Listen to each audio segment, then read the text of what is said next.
Good evening, Mayor, Council, staff members, and community. My name is John Lloyd. I live at 23164 Cannery Road, and I am the chairman of the Blue Ribbon Parks Committee.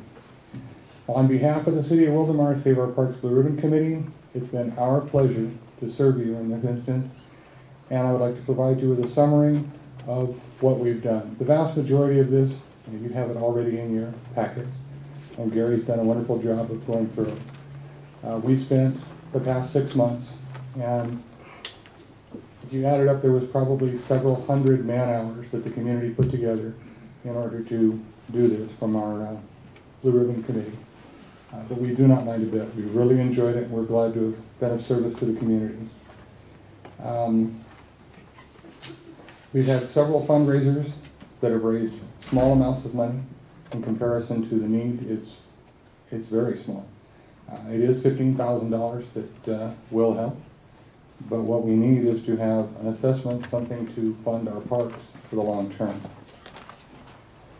Our recommendation has been that the new funding source, the committee considered a number of factors, first off. Factors and inputs from our constituents, from people around the community. A lot of those factors, the new funding source is supposed to be a replacement for the previous parks tax. It should not be any higher than either the base level or the farthest level of the parks tax. Any amount higher would be considered a new tax, and we do not want to create a new tax for this community. The new funding source should pay for existing parks to stay open now and in the future. No one-time gimmicks, not a never-ending chain of fundraisers, because that just doesn't work. The general fund is not capable of providing a reoccurring source of funds for the park.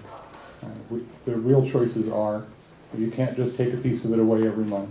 It becomes a matter of, do you want less fire? Do you want less police patrol? Do you want less road services? And the things that we actually pay for, something has to go somewhere. So you would be trimming off those other services by providing parks if you just stole it from the general fund. Okay, the new funding source should pay for recreational programs in addition to just basic maintenance, so it would be a full park and rec process. The new funding source should provide a future park growth system where we're not stagnated at 0.5 acres per thousand. The Purchase Rose report said that we should have a minimum of 3 acres per thousand. They recommended 5 acres per thousand. We have currently 0.5 acres per thousand. If we open up another 11-acre park on the east side, that'll get us to 1 acre per thousand, a third of the way where we should be the minimum. So we have to have something that actually creates a standard for us to move up through. It should be an even level. We don't want to have all parks on one side. We want to have parks evenly distributed throughout the community. The first park should be on the east side to help level it out. The park should be a benefit to everyone, which they are. And as a benefit to everyone, all parcels should pay for them. It shouldn't just be paid for by individual families or just homes that have families. There is a benefit to having parks to every parcel in the community. If you're a business, if you're a field owner that someday you're going to sell it to a developer, there's a benefit to everyone. So those are the reasons why we decided on the direction we took with this assessment.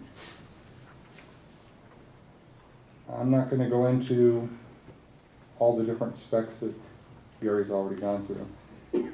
But in conclusion of the base statement, after 10 formal meetings and numerous fundraisers, discussions, debates, we as a committee recognize the economic times we are experiencing and also recognize the benefits a $28 a year can bring in the way of our community. The recommendation from this committee seeks to replace what has been taken away from our community.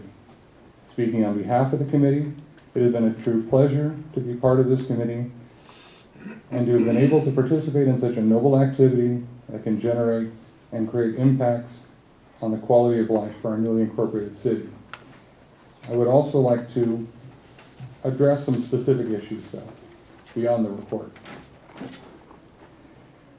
The measure requested will not immediately create a $5 million bond debt, as Gary has said. The measure will only allow the City Council to hold hearings at some point later in the future to sell bonds to build an additional park on the east side. As stated in the report, the city currently only qualifies for $1.9 million in bond funding, and people will have a voice as to how that is spent at the time when they actually have those hearings. A bond is not a bad thing. The concept of creating a bond is to allow a community to have growth in infrastructure. The property that we are now sitting on would not be here if not for a bond. The entire growth on the east side of Clinton Keith is because of a bond issue.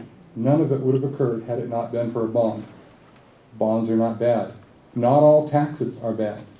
All of the tax people say that they're terrible things, like state tax, federal tax, gas tax, sin tax.